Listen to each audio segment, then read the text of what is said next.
Free fire YouTuber UP সাকিবের গোপন জিনিস কেটে দেয় তার গার্লফ্রেন্ড সাদিয়া। আর সেই ঘটনা জানার জন্য হসপিটালে দেখা করতে গেছে দিবস গেমিং। ভাই আপনার কষ্ট আমি সহ্য করতে পারতাছি না, কিভাবে বাঁচবেন আপনি এইটা ছাড়া? আচ্ছা ভাই, কেন কাটলো এটা একটু বলবেন? ভাই আর বললেন না দুঃখের কথা, আমি শুধু একটা মেয়ের সাথে একটা র্যাঙ্ক ম্যাচ খেলছিলাম, এইটাই আমার দোষ। ভাই আপনার যে কাইটা দিল এটা কি ঠিক হওয়ার আর কোনো চান্স নাই? থাকবে না কেন?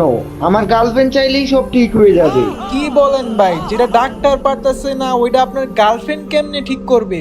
আরে দিবস ভাই, ডু পার্টনার তো আমার গার্লফ্রেন্ডই কাটছে, এখন ও যদি আবার ডু পার্টনার বানায় তাইলে তো সব ঠিক হয়ে যাইবো। ভাই আপনার ডু পার্টনার কাটছে দেখা আপনি হসপিটালে, আর আমি কি না কি ভাবছিলাম। ভাই সাদিয়া ডু পার্টনার কাইটা দেওয়ার পর আমি ইন্দুরের ওষুধ খাইছি, তাই এখন আমি হসপিটালে।